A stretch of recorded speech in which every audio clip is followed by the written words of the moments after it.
خوش آمدید۔ میرا نام انسا ہے۔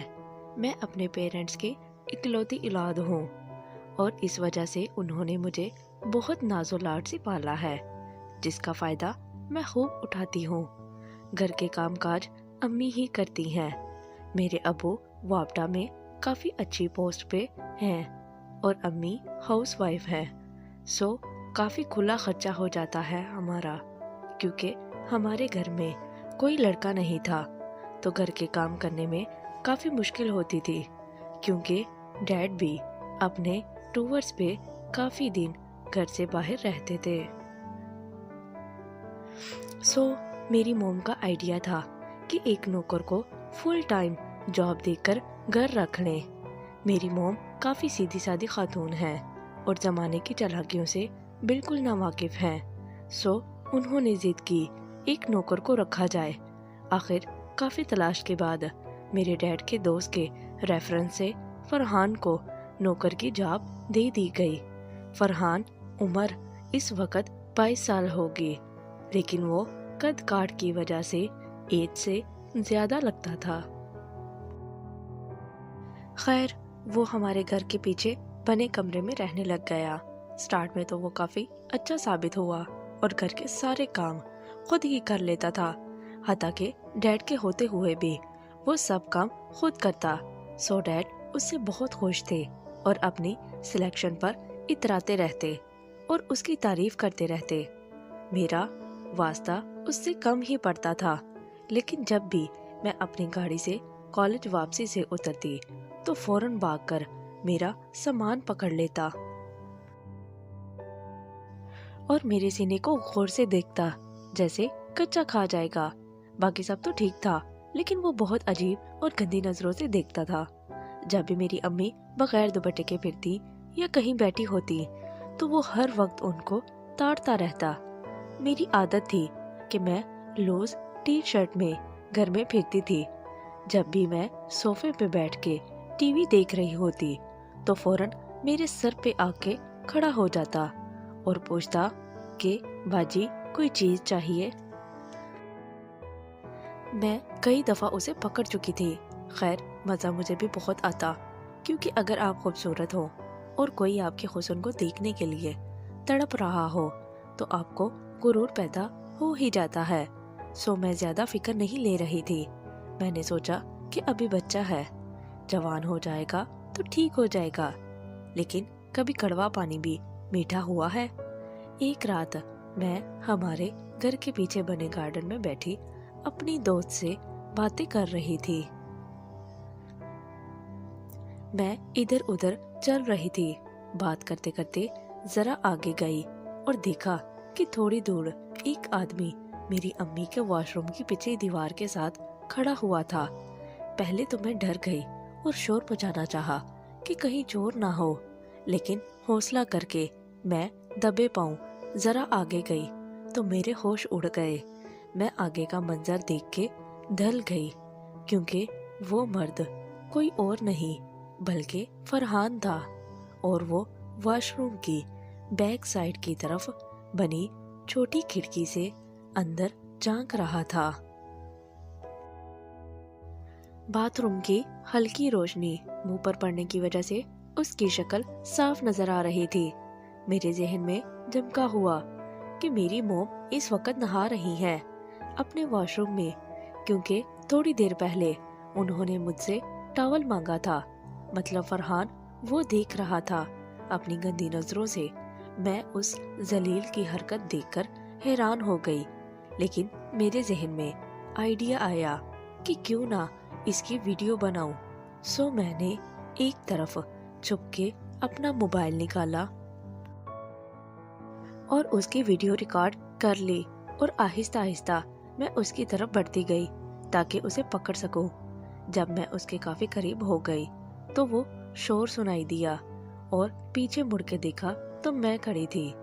1 منٹ تو اس کا سانس رک گیا، لیکن میں نے تحصیلی آنکھوں سے اس کو دیکھا اور اپنا کیمرہ دکھایا۔ وہ ڈر گیا۔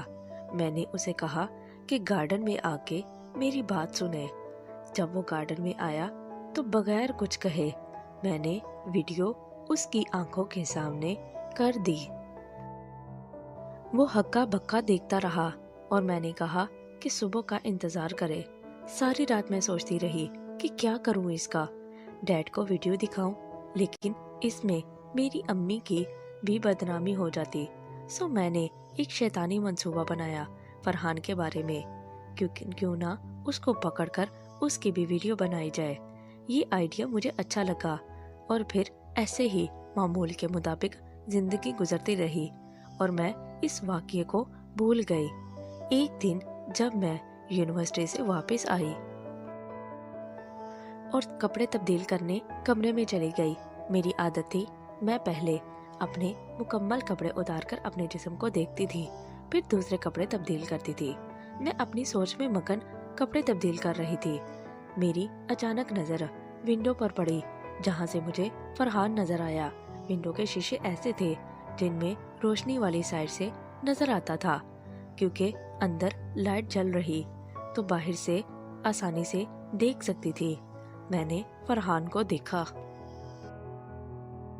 وہ ونڈو میں سے مجھے دیکھ رہا تھا۔ میں مکمل برہنہ حالت میں تھی۔ میں نے خاموشی سے کپڑے تبدیل کیے اور فرحان کو سبق سکھانے کے لیے پکا ارادہ کر لیا۔ اگلے دن چھٹی تھی۔ میں نے ناشتہ کر کے اس کو اشارے سے بلا کے علیحدہ آ کے بات سنے۔ وہ فل ڈرا پڑا تھا اپنی قسمت کے بارے میں۔ میں نے اسے کہا کہ میں کسی کو بھی نہیں بتاؤں گی، تم رات کو 12 بجے میرے روم میں آنا، میرے کمرے کی بیک کھڑکی سے۔ 12 بجے جب وہ اندر آیا تو مجھے دیکھ کر حیران ہو گیا کہ یہ کیا ماجرا ہے۔ اگر وہ مجھے خوش کر دے تو میں کسی کو اس کی ویڈیو نہیں دکھاؤں گی۔ وہ پہلے تو شک میں پڑ گیا، لیکن جب میں تھوڑی جھک کے اس سے پوچھا تو اس کی آنکھوں میں چمک آ تو گئی۔ وہ کہنے لگا کہ ٹھیک ہے، لیکن آپ ویڈیو ڈیلیٹ کر دو گی نا۔ میں نے اسے بیٹھنے کا کہا اور اپنی ٹیبل سے دودھ اٹھانے کے لیے چلی گئی، جس میں نے تھوڑی سی غنودگی والی کوئی دوا ملائی تھی۔ ہلکی ہلکی نیند کے لیے میں نے اسے دودھ پینے کو کہا، جو وہ فوراً پی گیا۔ میں اس کے پاس جا کے بیٹھ گئی اور اس سے دھیمے لہجے میں باتیں کرنے لگ پڑی کہ یہ ہمارے درمیان سیکرٹ رہے گا۔ وہ راضی ہو گیا۔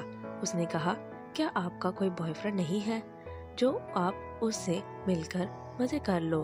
یہ بات سن کر مجھے اس ذلیل پر بہت غصہ آیا، لیکن پلان کے مطابق اس کو اسمائل دی۔ میں نے پوچھا کہ میری امی کو دیکھنے کا شوق تھا نا؟ چل اب امی کی بیٹی کو ہی دیکھ لے۔ وہ رونے لگ پڑا اور آنکھوں سے آنسو نکل آئے تو میں نے ہاتھ منہ سے اٹھا لیا۔ وہ منتیں کرنے لگ گیا کہ آئندہ کبھی نہیں کرے گا، معافی دے دو، لیکن اب بدلے کی بجائے میرے اندر حیوان آ چکا تھا۔ اب فرحان میرا تجربہ بننے والا تھا۔ میں نے طنز کرتے ہوئے کہا، نہیں ابھی تو پارٹی شروع ہوئی ہے بیٹا۔ فرحان شرم سے مر رہا تھا۔ پھر میں اٹھی اور اپنا موبائل نکال کے لے آئی۔ اس کی ویڈیو میں میں نے پہلے فرحان کا منہ دکھایا۔ فرحان کیمرے سے منہ چھپاتا رہا، لیکن کوئی فائدہ نہیں تھا۔ پھر میں نے ویڈیو پاز کر دی۔ پھر میں اٹھی اور اسے پوری ویڈیو دکھا دی اور اس کے سامنے ایک کاپی اپنی فرینڈ کو سینڈ کی، جو کہ میری ہی سیکنڈ ML تھی، اور اسے دھمکایا کہ اگر وہ کل گھر سے نہ بھاگا تو میں ویڈیو انٹرنیٹ پہ ڈال دوں گی۔ وہ راضی ہو گیا اور میں نے کپڑے پہن کر اسے بالوں سے دوبارہ کھینچا اور غصے سے بولا، کل صبح تم مجھے نظر نہ آنا اور دفع ہو جاؤ اب۔ میں نے اس کی رسیاں کھول دی اور چھری پکڑ لی حفاظت کے لیے، لیکن وہ پہلے ہی ختم ہوا پڑا تھا۔ وہ کپڑے پہن کے کھڑکی سے نیچے اتر گیا اور صبح جب میری آنکھ کھلی تو امی فرحان کو آوازیں دے رہی تھی، لیکن فرحان سن نہیں رہا تھا، اور سنتا بھی کیسے؟ وہ تو بدنامی کے ڈر سے جا چکا تھا۔ 2 دن بعد اس نے ابو کو فون کیا کہ میرا بھائی مر چکا ہے۔ 2 دن بعد اس نے ابو کو فون کیا کہ میرا بھائی مر چکا ہے، اس لیے میں کام پر نہیں آ سکوں گا۔ پھر اس دن کے بعد وہ دوبارہ کام پر نہیں آیا۔ امی کہہ رہی تھی کہ بڑا اچھا لڑکا تھا، سارے کام کر لیتا تھا اور کبھی نظر اٹھا کے نہیں دیکھتا تھا۔ لیکن میں دل میں سوچ رہی تھی کہ میری معصوم امی جان شکر کرے، ابھی آپ کو پتہ ہی نہیں چلا اس کا، وہ آپ کے جسم کا دیوانہ ہوا پڑا تھا۔ تھینک یو فار واچنگ، ملتے ہیں مزید نئی ویڈیو کے ساتھ۔ خدا حافظ۔